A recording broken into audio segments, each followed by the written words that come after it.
Here is a company that, at its peak, was worth $9 billion. It had a board of directors that included 2 former Secretaries of State, 2 former Secretaries of Defense, and a retired 4-star general. It had partnerships with national pharmacy chains.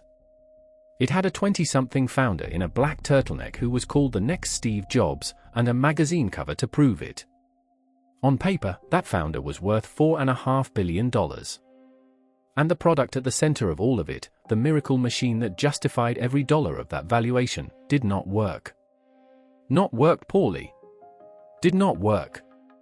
It could not reliably do the one thing the entire company was built to do. This is the story of Theranos. And the reason it matters isn't that one founder lied. It's that a whole system of very smart, very rich people handed over $700 million to a machine almost none of them ever asked to see switched on. Follow the money. Start with the pitch, because the pitch is the whole product. In 2003, a 19-year-old named Elizabeth Holmes dropped out of Stanford to build a company around a genuinely beautiful idea. You hate needles. Everyone hates needles. So what if you never needed one? A single, painless prick of the finger, 1 drop of blood, and a small machine could run hundreds of tests. Cholesterol, cancer markers, infections, all from that 1 drop, cheaply, instantly, right in your local pharmacy. If it were real, it would have been one of the most important medical advances in a generation. That's the key to everything that follows. The story was so good that people wanted it to be true more than they wanted to check if it was. And they paid for the story. Over its life, Theranos raised roughly $700 million. By 2013 and 2014, investors valued the company at $9 billion.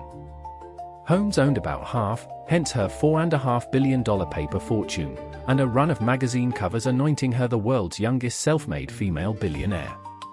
Now look at who was in the room. The board was a wall of American power, George Shultz and Henry Kissinger, both former Secretaries of State. James Mattis, a 4-star general. Former Secretaries of Defense. Titans of law and banking. It was one of the most intimidating boards ever assembled. And notice what's missing from it. There was almost no one who could actually evaluate a blood diagnostics company. No practicing lab scientists. No diagnostics experts. The board was assembled for credibility, not scrutiny, and credibility is exactly what turns a story into a valuation. Investors saw those names, felt the fear of missing the next Apple, and wired the money. Many never demanded to see independent, peer-reviewed proof that the technology worked. In an industry where you'd expect nothing but proof, the money moved on faith. So what was actually happening inside the building? The device, first called the Edison, later the Minilab, was supposed to run that full menu of tests on a single drop. In reality, it could only do a small handful of test types, and even those it did unreliably. Blood is stubborn. A tiny finger prick sample is not the same as a proper vial drawn from a vein. Dilute it down to run multiple tests, as Theranos did, and you introduce errors that can flip a result from normal to alarming, or hide a real problem entirely. Here's the part that turns failure into fraud. When the Edison couldn't handle the work, Theranos quietly ran most of its tests on ordinary commercial analyzers, machines bought from other companies, the very technology it claimed to have replaced. And it hid that fact.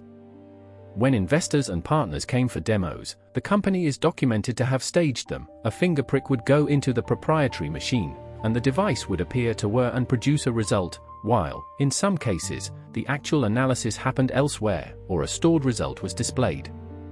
The magic trick was the product. Inside, the company ran on secrecy. Employees were siloed so no one saw the whole picture. Non-disclosure agreements were aggressive. People who raised concerns were pushed out. And the culture flowed from a simple, toxic necessity. The valuation depended on the story being true, so anyone puncturing the story was a threat to $9 billion. Then came the step that moved the danger out of the lab and onto real people. In 2013, Theranos launched inside Walgreens stores, wellness centers where actual patients paid for actual blood tests and made actual health decisions based on the results. This was no longer a demo for investors. A wrong potassium reading, a false cancer marker, a missed infection. These are not software bugs you patch on Tuesday. Some patients received results that were simply wrong. The gap between the story and the machine had finally found somewhere to land, on the sick. Every fraud this size has the same weak point: it needs everyone inside to keep quiet, forever. Two young employees wouldn't. Erika Chung and Tyler Schultz, Tyler being the grandson of board member George Schultz, saw the test data from the inside, saw how bad it was, and eventually took what they knew to a regulator and to a journalist. In October 2015, Wall Street Journal reporter John Carrera published the investigation that pulled the first thread. The company attacked, threatened, and denied. But the thread kept pulling. Regulators went in. The federal body that oversees labs found the testing so deficient it barred Holmes from the industry. In 2018, the Securities and Exchange Commission charged Holmes and the company's president with massive fraud, raising hundreds of millions by lying about the technology. Holmes settled that civil case, gave up control of the company, and surrendered her stock. Then the criminal case. In 2022, a jury convicted Elizabeth Holmes on 4 counts of defrauding investors. She was sentenced to more than 11 years in federal prison. The company's president and her former partner was convicted separately and sentenced to nearly 13.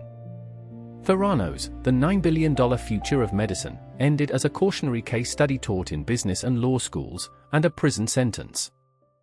Strip away the turtleneck and the trial, and Theranos leaves one durable lesson, and it isn't some people lie. It's about how the money got there. Silicon Valley's core move is to fund the narrative and let the product catch up. Raise on the vision, ship the minimum, patch the rest in public. For software, that's not just acceptable, it's the engine of the whole industry, because a broken app is reversible. You update it. Nobody dies. Theranos took that exact playbook and aimed it at the bloodstream. And the machine's failure to work didn't stop the money, because the money was never really evaluating the machine. It was buying the story, validated by a board of famous names, none of whom could read a diagnostic report. So here's the transferable test, for anyone putting money, or trust, into a promise. Ask 2 questions. First, do the people funding this actually understand what they're funding, or are they buying the credibility of the names around it? And second, if the story turns out to be wrong, who pays, and can it be undone? When the answer to the first is the names, and the answer to the second is the customer, permanently, you are not looking at a bold bet. You are looking at Theranos, before anyone knew to call it that. A drop of blood didn't bring the company down. The truth about the drop of blood did.